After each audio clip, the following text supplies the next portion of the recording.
Hey YouTube, Marshall here. Welcome back to the Realignment. Today's episode features return guest Elbridge Colby. We're doing a follow-up on last year's episode, which was all about how the war in Ukraine relates to a possible conflict over Taiwan. So this is basically part 2 of that conversation. Definitely check it out to see where Bridge was on this topic last year. Lots of forward-looking stuff. Hope you all enjoy this conversation and definitely sound off in the comments on what you think, because there's a lot of helpful but also kind of provocative takes in this episode. See you all next time. Elbridge Colby, welcome back to the Realignment. Great to be with you, Marshall. Yeah, obviously we're past the 1-year anniversary of the war in Ukraine, but also we're nearing when we first published one of our first initial response episodes, which is basically titled, "Is Taiwan Next?" It was based upon an article that you put out in the Wall Street Journal. So let's just start by revisiting that piece. Your central claim, point of advocacy, takeaway was a war in Ukraine could serve as a humongous distraction to the United States' priorities in Asia, specifically Taiwan. You were explicitly concerned about a very, very, very large ramped up U.S. troop presence in Europe. How do those concerns feel today? And how over the course of the year did you think that dynamic played out? Well, thanks, Marshall. It's great to be with you, and a pleasure and a privilege.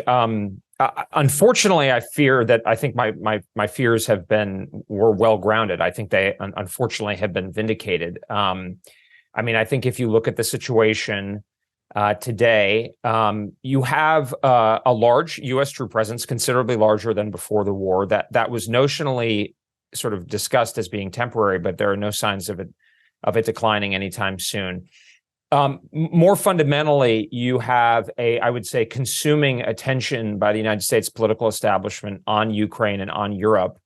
The United States, I believe, figures differ, but I saw, in reputable reporting, I think $112 billion, which has gone to Ukraine. And just to be clear, for those, who don't know my position is that we should support Ukraine, but consistent with a genuine prioritization of rectifying the military balance and the strategic balance in Asia. And that is not happening. I would say that there has been some progress, sort of on the secondary or back burner level. So I don't want to underplay that. There have been important steps, for instance, with allies, Japan increasing defense spending, posture moves, et cetera. The Pentagon is consistent that its force development over time is focused on China, but that's distinctly secondary. And clearly the political level in the United States is focused on Europe. The administration's formal documents say that they're prioritizing Asia, but President Biden went to Kiev the other day and said part of his heart was in Kiev. So I think we don't have to speculate. And it's more than just political attention. There's been a lot of things. The way I would describe it, Marshall, is there's a lot of sense that there has been an awakening to the danger of great power war, geopolitical competition, et cetera. But those things, the fixes to those things have not gone through the formality of happening yet. So actually the situation is worse now. So take an example, the defense industrial base. There's a lot of attention to the defense industrial base. That's important, but it's equivalent in a sense to saying that you have a drinking problem. Okay, you have a drinking problem, but are you actually going to kick it, right? Actually, Dave Norquist, the former acting Secretary of Defense, pointed out recently in House testimony that the situation has actually deteriorated. Moreover, the war, a month ago, this was still a somewhat heterodox view. Now it seems to have definitively become the conventional wisdom that this war is likely to go on for a long time. Frankly, even if it ceases, even if the Ukrainians achieve a decisive victory, which I hope for, the Russians are not going to go away, are very unlikely to go away. So this problem is not going to go away. And so my basic kind of bottom line is we are not going to be able to sort of wiggle our way out of the necessity of choice. And I believe our stated national priority on China and focusing on Taiwan is correct, but we are not actually going through it. And so I analogize the situation today to continue. Let's continue with the medical issue. Is we've got an acute heart disease diagnosis. We know we have to lose weight. We think we're on a diet, but that diet is not really the one that we need to lose a lot of weight. And so it's actually a very difficult situation rhetorically or politically that I often find myself in, because people don't contest that China should be the priority directly. They don't contest that we should do more for Taiwan. But but they try to like make sort of indirect, secondary, sort of triple bank shot arguments that obviously don't help the situation in Asia. And it's harder to sort of negotiate how to rectify the situation now. Yeah, there's a million things I want to get more double down on. So to your point about the commitment to Asia, President Biden goes to Kyiv and he says his heart is in that city. Obviously, as you know, as most people know, he can't do the equivalent in Taiwan on 15 different levels. So let's make it explicit. What would a tangible, from your perspective as an outsider, commitment look like beyond just the superficial? Because what's funny is he can't even make the superficial move. There is no equivalent of going to Berlin and giving, a Kennedy speech. So what would that look like tangibly to you? Well, he could go to Tokyo, or he could go to Okinawa, or you can't go to Taiwan, but there's plenty of things he could do. Moreover, the political symbolism by the way, the president sort of offhandedly said like 4 times now that we're going to defend Taiwan. I think this is a very important point that the president clearly prioritizes Europe. No question in my mind. I think it's visible to everybody, but that's not the whole totality of the problem. We could have spent $112 billion fixing our defense posture in the Pacific, which is not adequate. And if you listen to what the Indo-PACOM commander is saying, the senior military officials, defense experts, et cetera, it's clear that we're not where we want to be. And of course, meantime, it's not. Another thing that's become conventional wisdom that was a quote unquote fringe or marginal view a couple of years ago is that like China wants to have the ability to take over Taiwan by 2027. Like, just to be clear, I don't make predictions. I don't think it's inevitable. Like people sometimes put this on. I'm not saying that. I don't know when. I have no idea what Xi Jinping is going to do. But what I do know is they're undertaking a massive, unprecedented historical military buildup, specifically, very clearly designed to take on the United States. And secondly, he specifically said that he wants the ability to take over Taiwan. Not only is this like some reading the tea leaves, Bill Burns, the CIA director, who's considered a very sober, understated guy, he said the other day that U.S. intelligence indicates that China and Xi Jinping has given the order to be ready by 2027. Doesn't mean it's going to happen, but seriously? Like, I can't believe I actually have to make this argument. If somebody's like, hey, your car is mine, and like I should have it, and like he's casing your house, that's all you need to know, right? So that's the reality.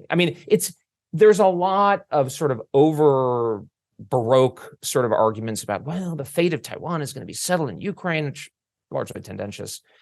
It's pretty simple. It needs money. It needs political prioritization. It needs effort. It needs focus, et cetera.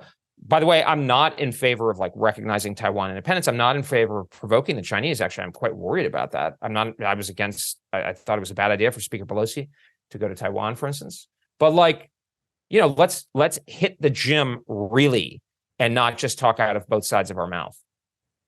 I just want to do a quick call out to your point about not making predictions. I was reading some of your Wall Street Journal writing, and you make a great habit of not making those predictions. So for folks who want to go back into your archives, like your piece on the industrial base from last July has aged well because you're just describing the situation and you're not saying X, Y, and Z thing. I think a lot of folks... if I do, I'd welcome people calling me out. I was actually going back and forth. If I have made overconfident predictions, I'd love to be notified, and I will correct them because I don't have a crystal ball.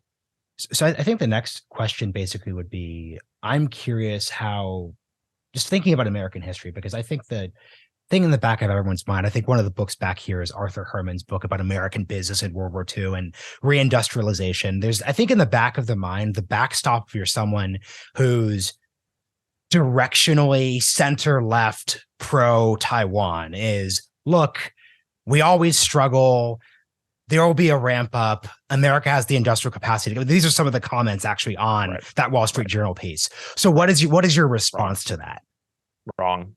It is our historical background. It's just wrong. In fact, Robert Kagan made what I think is like a tremendously self-describing error along these lines in a huge Wall Street Journal piece. I went back and forth and they didn't correct it. But it was so revealing because obviously Kagan is sort of like the spokesman of the sort of epicenter of the blob. And to make such an error was so revealing about this exactly your point, Marshall, that this is like one quick thing, Bridge, I want to call out for folks. Robert was on the show last month. So if you want to listen to that after you hear Bridge say that, I think this is the one podcast that's featured the two of you. That's great. I love a good debate. So yeah, exactly. Excellent. Sorry, go on now with this content. Congrats to you, Marshall. That's awesome. I think you're exactly right. It's just factually wrong. I mean, first of all, in economic scale, China's roughly equivalent to the American economy. If you use market exchange, which tends to probably state the importance of the dollar, which props up the size of our economy, we still are larger. It's possible we may always be larger than Chinese, but we're in the same order of magnitude. If you use purchasing power parity, which is more relevant to military and strategic affairs because it has to do with things that are produced domestically, for instance, at lower labor cost, the Chinese are way above us already, or they're above us already, and they're heading to higher as they move up the value chain and so forth. So this is the thing Kagan got wrong. The American economy alone was larger than the three major Axis powers. And we were allied with the British Empire and the Soviet Union. We were always far larger than the Soviet economy, which probably overstated its size. We're larger than Imperial Germany. So we have not been in a situation where we are not clearly the largest economy in like 150 years. Moreover, this is even worse, and Matt Stoller points this out, we probably overstate, especially in a kind of military context, our economic advantages because we're largely a service economy now. The Chinese have the largest, they are the industrial, they are America in 1941. That's the problem, right? Interesting. And like, this is the thing that Elon Musk tweeted of my thing, which is that the Chinese have 13 naval shipyards, I think, and we have 4, but one of their shipyards is larger than all 4 of ours. So like, who are we kidding that we can walk and chew gum at the same time? It's surreal that we think that this is a realistic approach to, and I'm not one of these people who thinks that the Chinese are a bunch of communists who are going to brainwash us, whatever. I mean, Xi Jinping is a communist, but like, I'm not worried that much about like them, polluting our bodily essence or whatever it is from Dr. Strangelove. That I'm just like, whoa, like, shouldn't we be taking these people at value, like seriously? And I think that's a huge part of the problem. And that gets to the big problem, which is people are like, hey, we've woken up. And it's like, yeah, but like, we haven't fixed the problem at all. In fact, orders are slower than ever. And by the way, there's a huge number of orders for the Europeans and the Ukrainians and stuff with the defense industrial base that's like a boa constrictor, like, digesting something. So we're in bad shape. I mean, it's not unsalvageable.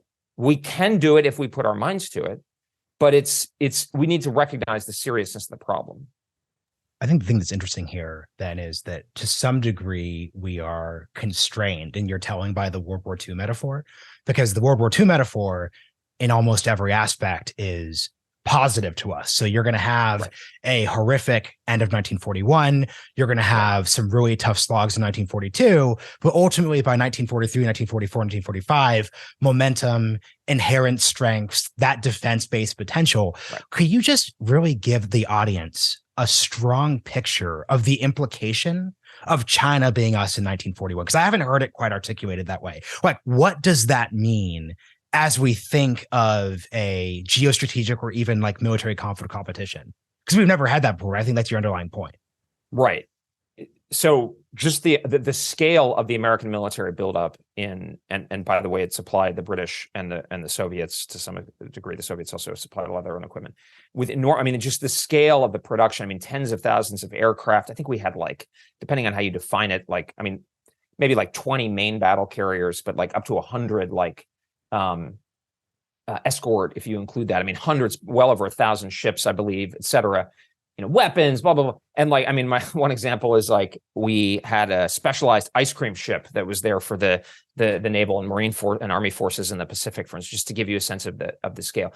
The other thing we had was a Soviet Union that, whether, we like them or not, I certainly was willing to bear the brunt of the fighting. I mean, there were 20 to 25 million, maybe more Soviet citizens died in that conflict. The United States lost about 500,000. Obviously an enormous tragedy for everybody, but like that was a very different situation. Now, I'm not comparing. I mean, the one-to-one comparison of World War II and God forbid a conflict with China is, it breaks down. But I just think we need to really understand what the scale differences are and how bad of a situation we're in, vis-a-vis China. And this is where the predictions dynamic becomes difficult. And once again, I'm not asking you for a prediction, but I'm asking you to think of two different scenarios.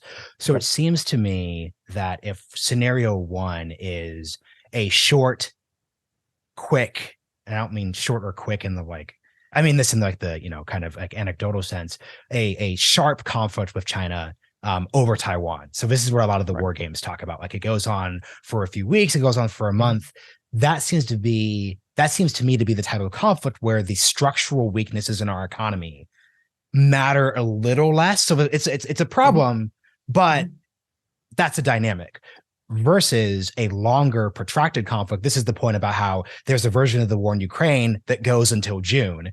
There's the version that we seem to be going to now, which is where almost everyone, to your point, noticing the vibe shift, is saying is going to be a longer term conflict. How do you think about those two different scenarios? Short, sharp conflict versus extended, protracted one. Let me address the Ukraine part first, because I think this is really important, Marshall, and I want to put a fine point on it. There are a lot of people talking about at quick end of the war that if we increase armed support to the Ukrainians, that the war can be concluded quickly on favorable grounds. First of all, I'm not necessarily against providing more equipment, from an escalatory point of view. I do think the threat of Russian nuclear escalation is real, so we should take it very seriously, and I should give the administration credit on that. But I'm not like for instance, my rule of thumb is, if the Soviets supplied something to the North Vietnamese, then we should be prepared to give it to the Ukrainians. So that would lead me to be open to F-16s. I'm not against it. My concern is the trade-off. Here's the question I have for Hawks. What if the quick war fails, or if there is a quick war and Russia doesn't go away? This is what I don't get. I have not actually seen a serious addressal of this. So Hawks are criticizing the Biden administration for being incremental and so forth, and there's points to be made on that. But they're also hawkish on Taiwan and China. And we know we don't have the industrial base. We know we don't have, and by the way, there's not a huge appetite in the country for dramatic increases in defense spending. Maybe we'll get 3 to 5%. That's very important. But we're not going to double the defense spending. It's from what I can tell. I mean, not even Republicans are unified on that point. So how do you address that point? I mean, one of the things I try to do is what I'm laying out is a strategy broadly, kind of a strategic framework. It's not a particular play-by-play, but a strategic framework for how we address the various challenges to U.S. national interests, right? Mine is make sure you take care of the primary threat, don't mess around, don't cut it close, get that right, meet a denial defense standard, and then mitigate, what you have left after you've done that, basically. I mean, not necessarily sequentially, but just kind of in priority terms. That's what you can make available for Europe. That is going to be less, so the Europeans need to step up to take primary support of the Ukrainians. That is feasible because the Ukrainian economy. The Hawk view is we're just going to win, and Russia's going to be cowed in the corner, and then we're going to shift to Asia, even though we know that Asia is not in good shape. I mean, the Hawks are serious about that point. So I just I don't get it, and I don't think. I mean, in this situation in which we're possibly in the most dangerous period, certainly since the Cold War, in some ways since the Second World War itself. I mean, there's an outright major war on the European continent. I think we need to be serious. We really need to grapple. If people I get that people might say, "Hey, Brett, you're over focused on Taiwan and Asia," but then say no. Maybe I'd respect it a lot more. People were you know what? Taiwan's indefensible. It's not worth it. I'd rather take Ukraine, consolidate the position. I think that's in the back of the mind of some of the people behind the decision making in the Biden administration. Actually, I think in the back of their mind, they're prepared to lose Taiwan, is my guess, because otherwise it's kind of a bluff. But I think I think it's incumbent upon Hawks to make a serious strategic argument about this point, reckoning with the reality that they know. I mean, the point I like to hammer on is for the last 10 to 12 years, the Hawks have been saying we've not been spending enough on defense. I mean, they are very articulate and eloquent about the impact of sequestration, which was very real on the Defense Department. Okay. So that presumably had some impact, right? Well, not presumably, it definitely had a huge impact. Now we're living in that world. How do we deal with it? That's the real question. In terms of China and Taiwan, you're absolutely right, Marshall. So we have to expect a war, if it breaks out, God forbid, to be a protracted and a protracted one with China, because China will rightly understand that it has advantages It's possible it doesn't happen, but again, we don't make predictions. But if it seems to be in their interest for a war to go on, we should assume that that's the case. That is to say, unless they win quickly over Taiwan, in which case they might just want to wrap the thing up, tie it in a bow, and then move on and rinse and repeat kind of thing. So I think the short war is critical, because if we don't defeat a Chinese attack on Taiwan, we're in a far worse position. In the same way that, like in World War II, it made a huge difference that France fell, but the war didn't end.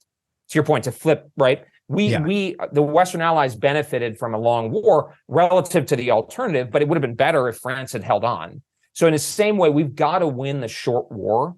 Otherwise, we're going to be in a very tough position. I mean, the other thing is, if we hold Taiwan, their industrial capacity is a lot larger, but and I go into this in my book, it's going to be hard for them to find ways to apply that greater industrial capacity. Doesn't mean it's easily addressed, but I think we'll be in a much better position to do so. There's actually a third scenario that I should have brought up in terms of the possibilities you have to prepare for. What about the possibility of like the blockade?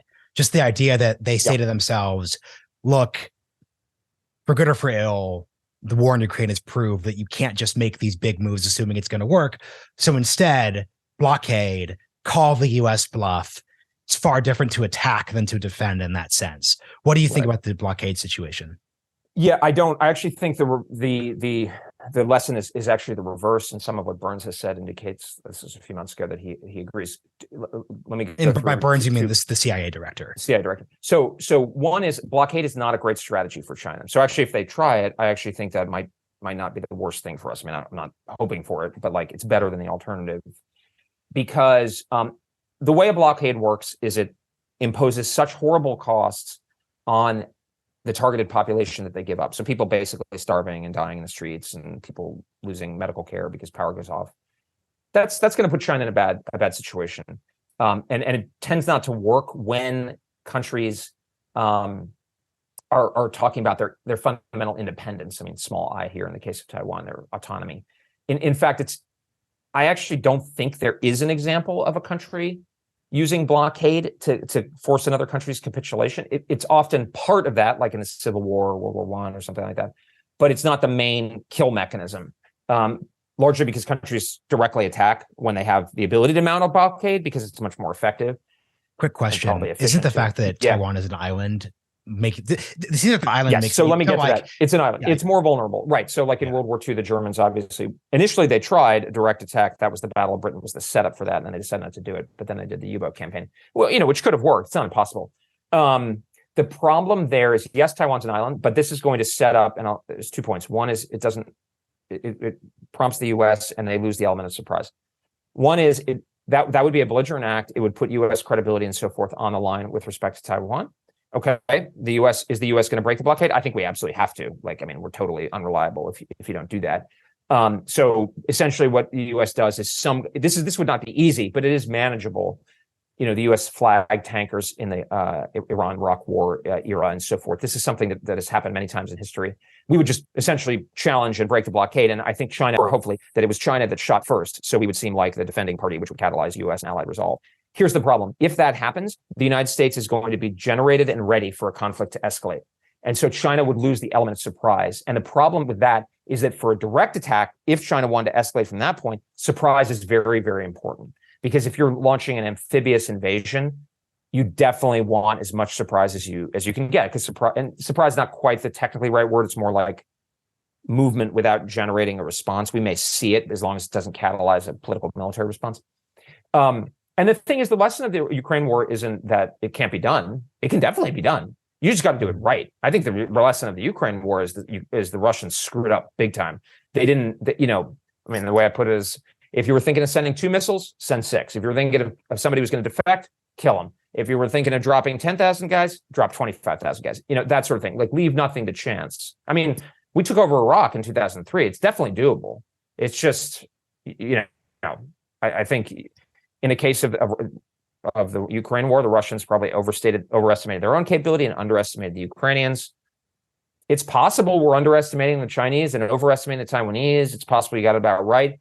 But if that means, if I were a Chinese planner, I would just say, let's pad a lot more certainty into our calculations. And that's what I think Burns, for instance, was talking about the other day or yesterday on CBS about how China might not quite be confident yet, because, you're not, if you're China, you're not going to do this if you don't think you're going to be successful. And that's what we have going for us, is it's a tough thing to do.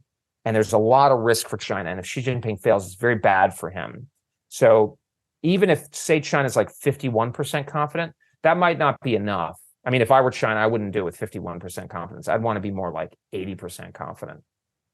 Yeah. And the thing too, couple responses. So number one, another clear lesson of the Ukraine war is just the political side.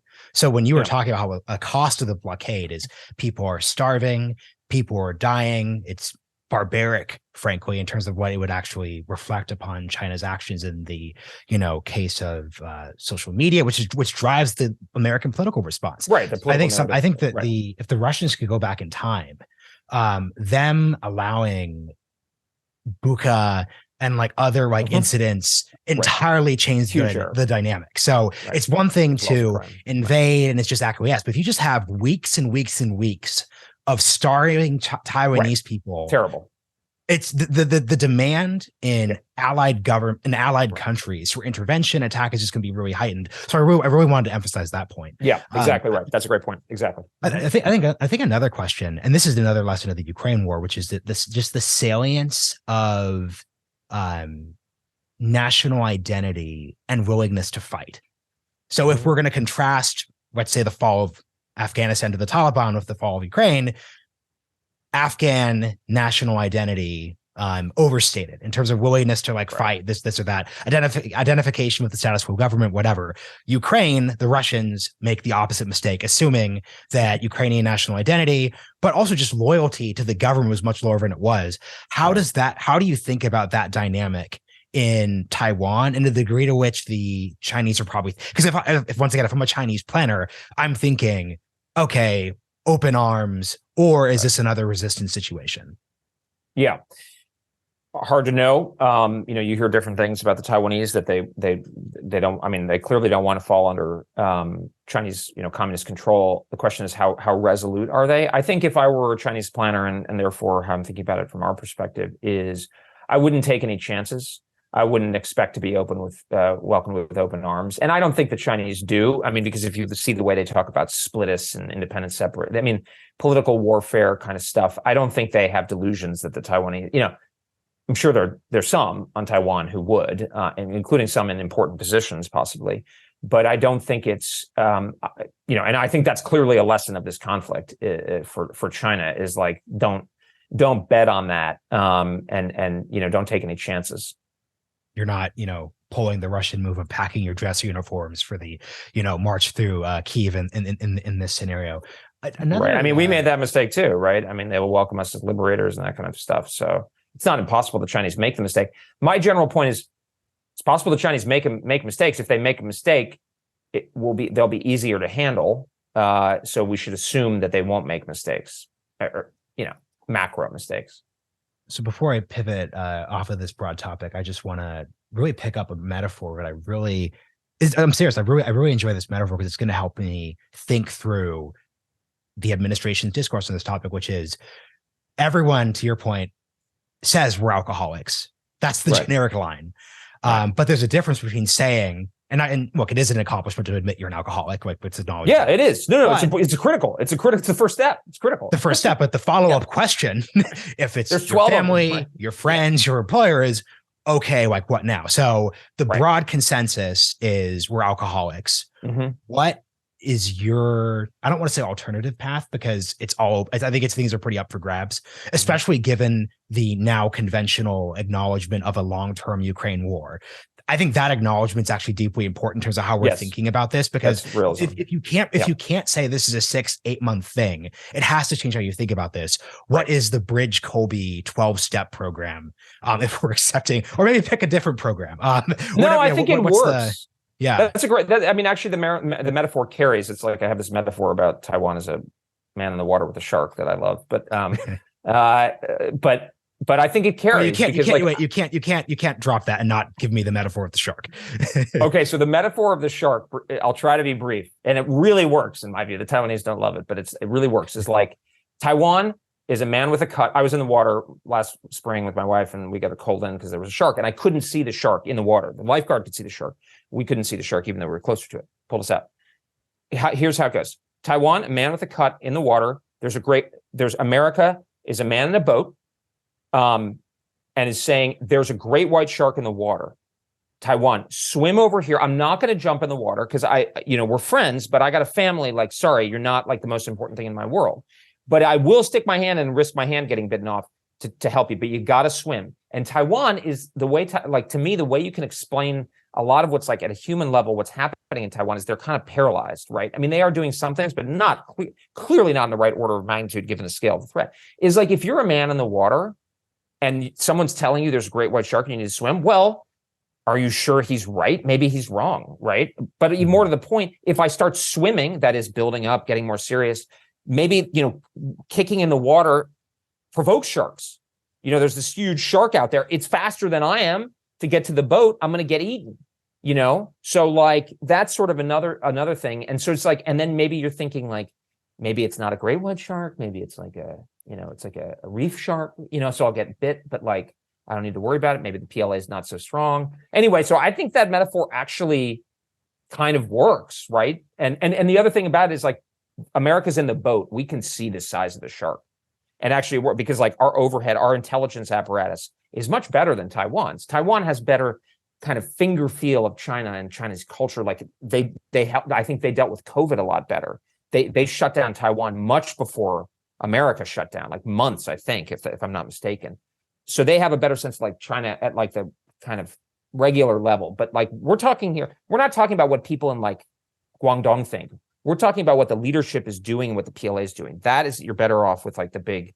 So anyway, that's my metaphor. And the other metaphor, real quick, yeah. I accept the metaphor as a non-Taiwanese person, but I think the other thing that the metaphor gets at is just, and maybe you said this, but the status quo is working. You're swimming. You're with your family. It's because there was I was thinking of this because I saw just a kind of anti-Taiwan account tweet quote. They tweeted quote, only 5% of Taiwanese people want independence. America, stop forcing is one of the way too hard in the paint. Why are you bringing up the shark? Yeah. And it's just like another way of restating the 5% point is they like the status quo. They don't want to declare.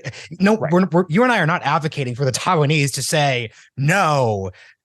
Forget, the current. Like most Taiwanese people, into your metaphor, are swimming, and it's nice, and it's a nice day. Right. In fact, my view is like, don't like punch the shark. Don't like swim over by the shark and like poke it in the eye. That's a bad idea. Like get out of the water. That's your first thing. Yeah. Don't declare independence. Don't do like unnecessarily provocative things. Like don't unnecessarily splash around. Like kind of calmly try to get to the boat. That's like actually That's a great point. I think you just refined the metaphor. No, it's good. I'm glad we did the tangent, but yeah, back to your original point. So the 12-step problem is great because actually, look, the 12-step program is actually, the metaphor works here as well. It's pretty straightforward. I actually don't know offhand what the 12 steps are, but like, I think they're pretty well established, AA or whatever, discipline, prayer, I think, if you're a believer, et cetera, and so it's like we don't have to overcomplicate. What we need in the Pacific is we need military investment. We need a sense of urgency. We need to put pressure on the Asian partners and allies to do more. We need to be ready. We need to paper over in the near term, as Mike Gallagher points out, like the anti-Navy. We need to shift resources. It's like that stuff is actually, we kind of like know a lot of it. I mean, some of it is complicated. A lot of it's complicated kind of technically, but like at the macro level, it's not that complicated. The problem where we are is like, we're saying that we have the drinking problem, but we're not really. It's like or drug addiction, where people are like, yeah, I need to get over this, but like you keep doing it. And how do you get a person psychologically to change it? That's a lot of what I'm wrestling with now. Is like we've admitted that we have the problem, but we're not actually following through, and that's a really hard. And maybe I guess my logic to continue the metaphor is like an intervention. And like, here's what we look like, like here, hey, Bob, here's what it looks like when you get really drunk. And do you want this? This is, your family, blah, blah, blah, blah. You know what I mean? Like that's sort of I guess there are other approaches to dealing with someone in that situation, but mine's like the cold light of day. Here's the reality. And if we grapple with the reality, we'll be more incentivized and likely to shift focus as we need to. My final double down on the 12-step program metaphor, because like you, I can't actually name out the 12 steps. But one of the steps that I do know, because I think the metaphor is important, is the, accepting a higher power idea, kind of separating it from purely like accepting like God or Jesus or whatever, and treating it as acknowledging some like inconvenient fact. In this case, there's something like greater than yours. There's something inconvenient. Like what is the, what is something inconvenient that we're going to accept about this 12-step program? Because honestly, exactly. If you look, if I'm in the Biden admin and I'm like, the equivalent of you, hearing that actually my plans aren't working and things aren't as great as they are, like, that sucks. But I don't think that's not that insurmountable. Do you think there's like a deeper, you know what this probably is? I think my version of that for you would be that the deep truth that we don't want to accept is that China is the equivalent of 1941 America. I think entirely blows up my entire frame of the world. Right. And I think you see this on both sides, actually. In fact, in some ways more on the Republican side, which is its acceptance that we are not like the unipole. And I think the political leadership in a lot of Washington, and including on the Republican side, is really wedded to the idea that we are, the indispensable nation, Madeleine Albright. I mean, we are kind of indispensable instrumentally in various places, but like reckoning that China is like a peer is such a change that like and this is the critique that the Chinese make of us. I don't think it actually is true with respect to my argument, but I think it is true to some extent with respect to official Washington and like blobby Washington, which is you can't accept not being totally number one. Because in a sense, my argument is like, I mean, we're tied for number one. Like, so let's make sure we're kind of edging out as number one doesn't really matter. Like, it just matters whether Americans are free, prosperous, and secure. But realistically, we kind of have to be up there given anyway. But I think that's so when I try to get like the things, it's this hubris about America and this unwillingness, and it's reflected in the walk and chew gum thing.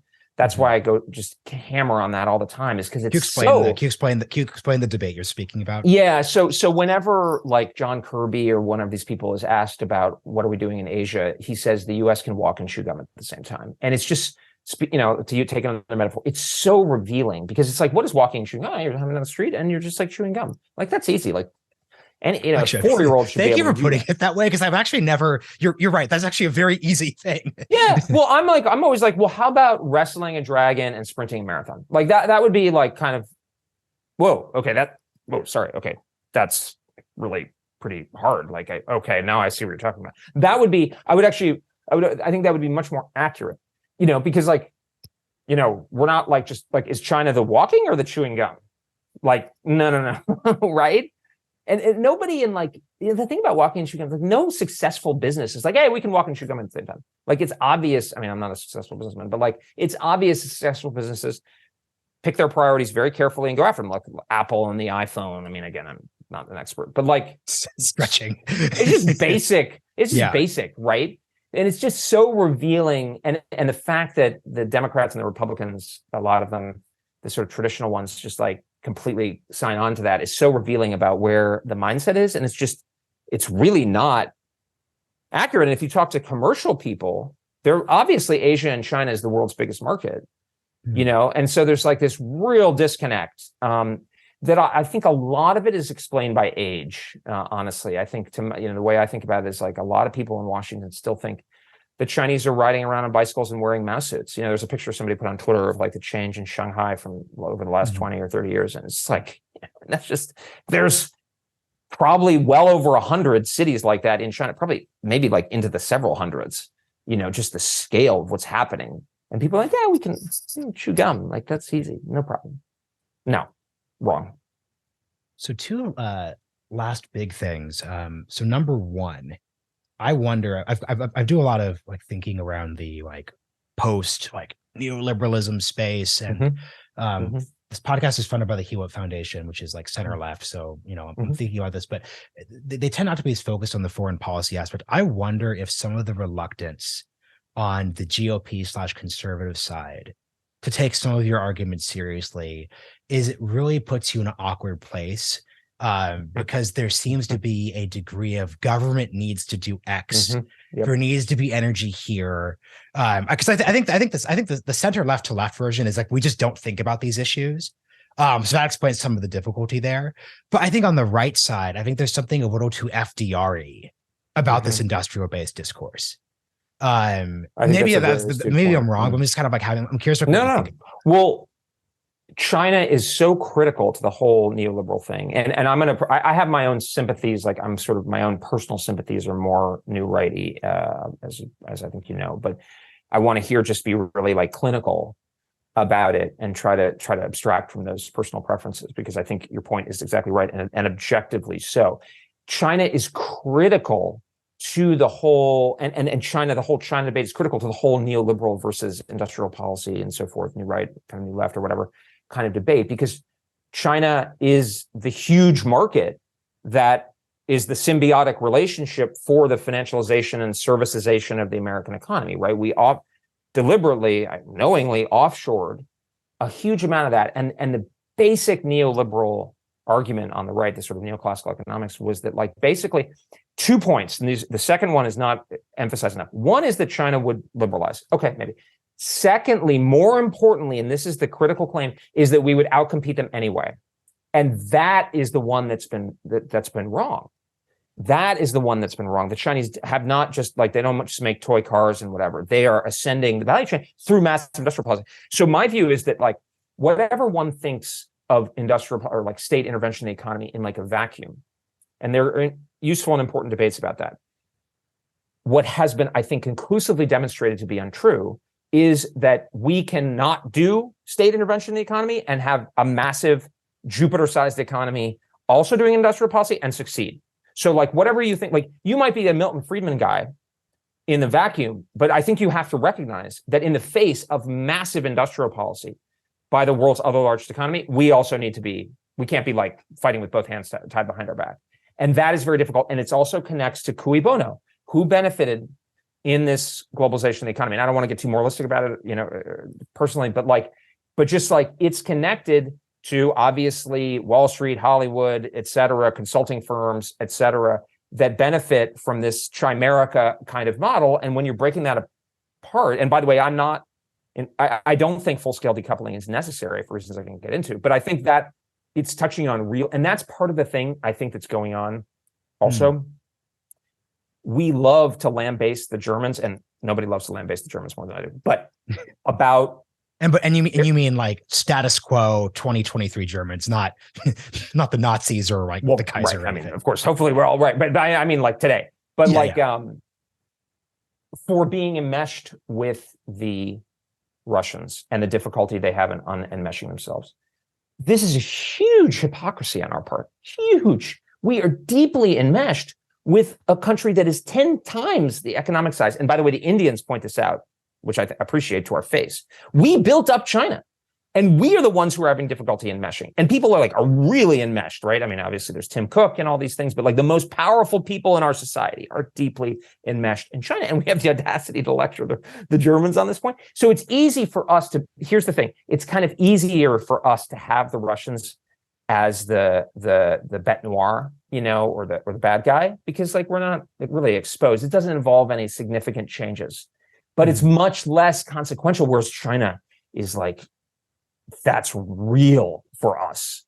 But yes, it's real for us. That's why we need to take it seriously. And like, my view is like, all right, if you invested and you were big on China, in the past, okay, like nobody's perfect. Like I'm not perfect, like whatever. I certainly don't claim that. But it's like, don't do the Hank Paulson. That's like kind of shameful. Like, don't double down like that. I mean, that seriously, at least like recognize this is where things are. We need to move forward. And that's, I think, a big part of the explanation why it's been so difficult is because it is consequential. In a sense, we are analogous to the situation with the Germans and Russia. Since you brought up the decoupling debate, I'll note that I think Friday's episode is going to be with Vivek Ramaswamy, who one of his planks is a complete decoupling with China. I don't need you to like argue with a guest who's not here, but I think I'll just kind of express a concern I have, which is that on the right side of the aisle, we're in this because the right has because large parts of like the dissident insurgent right have really harshly pushed back against, like, let's say, like the bipartisan Ukraine consensus. I think some people are over escalating in the opposite direction on Taiwan. So so basically say, like, look, like, Ukraine, it's like not the big thing, but actually China's the whole thing. So we need to completely decouple, or we need to endorse Taiwanese independence. It seems like we've, and something you've done in this episode very well is you said, okay, here's my personal opinion. Let me step back and be analytical. I don't get the sense that a lot of our GOP, well, not ours, I don't identify as a member of the GOP, but like a lot of the GOP's conversation about China policy has left the realm of analysis and analytics and risk. They're kind of doing their own version of what they claim the center left is doing in Ukraine. So can you just offer some, just like, how should the GOP, who has not seriously thought about this issue until recently, how should they ground themselves and think about it? Because my final question, by the way, is going to be about the 20th anniversary of the Iraq War, which is like the perfect example of what happens when you over escalate, don't think deeply about things, blah, blah, blah. Well, thanks. No, I mean, it's certainly in the sense that we shouldn't over-escalate in the other direction. I fully agree. And that's why I really try to stick to my line. And for instance, like, I don't think the Russians are the good guys. I think the Ukrainians are totally just in their defense, and I sympathize with them. It's not about that. Like, I'm trying to say, what is in the American people's interest? Let's do that thing based on a practical read of what resources are available or realistically going to be available. And so in the case of Ukraine, that means we cannot do the level that we have been doing. I don't think it's tenable under current circumstances. Likewise, with Taiwan and China, we don't need to go. There's a line from a movie that's it's not a very nice one, but anyway, sort of like, we can't go full out there, we don't need to. We need to know. Oh my gosh, that was a Tropic Thunder reference. Dating myself. People could figure it out. People will figure it out. I didn't say it, but we in part because of the scale of the things that I was just talking about, it's going to be really, really painful to deal with China. So let's not overdo it. Both because I think people understand that I genuinely want to avoid a war. I mean, that is the whole point here. But on the other hand, if a war comes, we need to be able to win it, because that the alternative is worse. And the best way to be prepared for a war and to deter it is to deter it and keep your demands at a level that's consistent with what the other side can with dignity accept, or like sufficient dignity accept. And I think that the decoupling thing, the way I think about it, and a lot of my friends are in favor of full-scale decoupling. My point is, here's what we need to deal with China. If people want full-scale decoupling for other reasons or to go beyond that, I think that's a very worthwhile conversation to have. But I really think we are tending to overthink the dealing with China problem, which is like, if we can keep the military balance sufficient, they are not going to be able to impose their will on other countries in Asia. I think it's that simple. And the good news about that is it means we don't have to totally overhaul our economy. So maybe, Hank Paulson is wrong, or Bob Zoellick, but on the other hand, we don't need to go full statist either. And I think this is also, the left tends to frame it in sort of racial terms, or, but I also think, those are legitimate. I oppose anti-Asian discrimination or hostility of any kind, but it's also, we don't need to overhaul our society to deal with misinformation and disinformation and whatever that is. We don't need to root out every form of Chinese influence. There's going to be Chinese influence. If we get the military balance right, we can afford to trade a lot with the Chinese. You just got to be prepared for that to go away. I mean, McDonald's and others are apparently reinvesting in China. Okay, but don't expect the American people to bail you out. And if I had a position of influence in that context, I would not bail them out. That was your decision. You took on the risk, but that's up to you. Okay, but we can afford it as long as we can sink their fleet. I think that's a very important. I think it's a conservative point, because it's sort of like the war is the health of the state aspect, where there is a danger that, this is kind of a canard often, but the McCarthy era, 50s McCarthy, is a danger. If we overtake it, and I actually think the left is more affected by this on the Russia stuff now. I mean, they've let the Putin mania, and Putin's an evil guy, like he's an enemy of the United States, but like he's not, he's not like Satan, right? Like he's mortal. He's obviously made bad decisions, like et cetera. He controls an economy that's 1/10 the size of China. Like, let's look at this.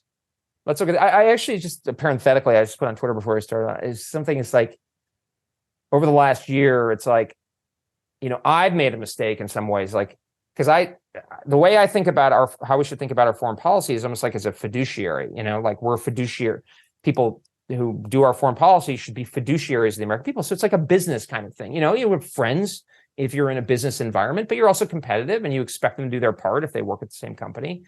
It's competitive, that's the nature of the business. I think a lot of people do think of foreign policy as almost like a substitute religion. I mean, that, you look at like how Fukuyama has talked over the last year, which is disappointing because I actually thought he had been unfairly characterized over the years, but he's sort of fallen into the own stereotype.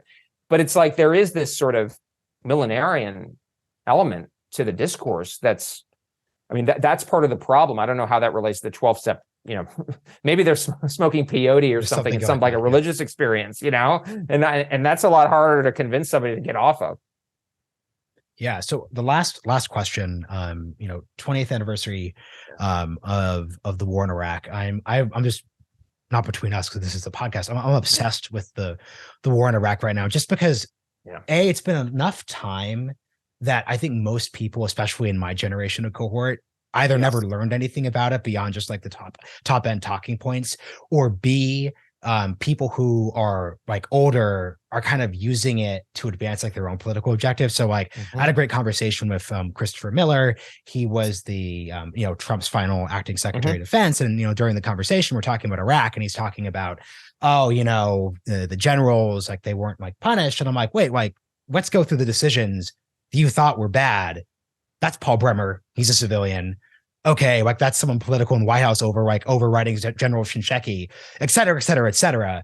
If we're going to make the claims we're making about the war, I think like actually analyzing it and trying to separating the political objectives in terms of like trying to win fights today from that is actually really key. So I'm just curious, like just what, what are your broad thoughts like on the anniversary? Because you were what's fascinating for me is like when you were like my age first coming to DC, that was your centerpiece. That was, I think that was the main focus. Yeah. So I sort of experienced it quite, I mean, I was not in any important role or anything, but I was very much in the ether. I was working in the State Department as a very junior person at the time, but I'm working on something of this. I think it's very important that we understand Iraq correctly, in part because I think the Ukraine war has resuscitated some of the people, Kagan is actually a good example, and arguments that I think should be discredited by the Iraq war. I think the Iraq war was a mistake from its conception. So I actually think, Bremer did a lot of things badly, but I don't think Bremer ultimately holds the bag. I think the Iraq war, and some of this has been forgotten because as it's been sort of litigated, the actual aims, the implicit aims have narrowed. But at the time, and this is like being in Washington, they were very expansive. I mean, it basically was the representation of a foreign policy that's not dissimilar to the kind of like, Putin is going to be regime changed and Russia's going to turn into a democracy. I mean, that's sort of basically the idea that American force and influence could be used to kind of conclusively resolve problems. And that's sort of back right now. And a lot of the people who, I mentioned Fukuyama, who had sort of been chastened or had taken knocks because of it have now kind of come back. And sadly, I think the war in Ukraine is a much juster cause than the invasion of Iraq, just to be clear. But I think I fear that it will bear certain kinds of similarities to the situation where very ostensibly noble aims are not reachable in a way, and they're going to have immediate but also secondary and tertiary consequences that we can't fully anticipate, that are going to be a problem. I think the Iraq war decision was a disaster. I think overthrowing Saddam Hussein could reasonably be anticipated at the time to have meant the likelihood of instability in the region, that it would not solve the proliferation problem because critical to it, like the Cheney and sort of views, the demonstration of American dominance would cow everybody. And actually, in some cases, it may have had that effect, but in other cases, it didn't, like the Iranian nuclear program, which we now live with, right? We get Gaddafi, we don't get Iran. You get Gaddafi, you get Syria and ISIS. So like, just very clearly, it didn't succeed anywhere near what they actually wanted to achieve. You know, I don't think they would have gone to war if it was just like, oh, we're going to narrowly deal with the WMD program and have all of these problems. I mean, that would have been crazy. And the thing to remember is how advantageous our position was in 2000, how we squandered. There really is no need for us to be worried about our Taiwan defensibility. That is like, basically, the Iraq decision and the nation building campaign in Afghanistan directly contributed to that. It's not the only reason. There's a lot of ways, mistakes, yada, yada, but like it definitely made it. Otherwise, there were people in the Pentagon 10, 12 years ago who were like, we need to solve this problem. And people like Bob Gates, who relative to some of these people is a force of wisdom and moderation, he was like, no, this is the war we're in. And that's where we are. And so it's really important that we understand, in my view. And I've always thought that a lot of people who blame Blemmer and the dismissal of the Ba'ath and so forth in the Army were basically trying to escape the fact that they signed on to the original thing. And again, I'm not like all they're keeping score about who, but like, I do think it's important when somebody still holds to those views and then is seeking to have influence in the current debate. I think that's important. You know, someone like Tucker Carlson said, I was wrong. Like, I admire that. Like, I mean, who hasn't been wrong, right? We're all fallible. But I think it's important that is, I agree with you. This is very important. I also agree with you. We shouldn't overlearn it, that like the Americans, the bad guys or whatever. My view is it was worse than a crime. It was a blunder. But that's where we are today. And I think it's critical to recognize that. Yeah, just to close, I love where you ended up because key claim. I'm not a weird revisionist who's like, actually everything was great until that Paul Bremer dude showed up. No, I know you're not. It's just that like we should be. I just was like really struggling, and this is where I was kind of pushing him. Like, wait, like if we actually.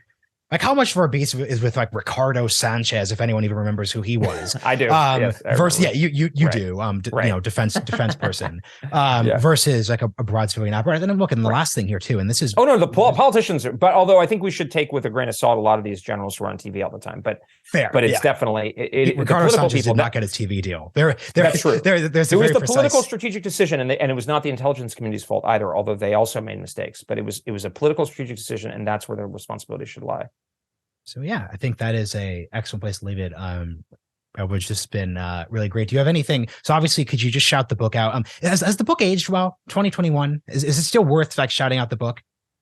Actually, well, I'm biased, but yes, I think so. I deliberately wrote it to age. You know, I'm hoping my aspiration is going to be readable in 25 years, but I think it's certainly, if anything, it's probably even more relevant because the threat has increased from China, and we're more distracted than we were even when I published it. So actually, I think if anything, the book is more relevant than ever. So it's The Strategy of Denial: American Defense in an Age of Great Power Conflict from Yale University Press, now out in paperback. Excellent. Thank you for joining me on The Realignment. Great. Thanks, Marshall.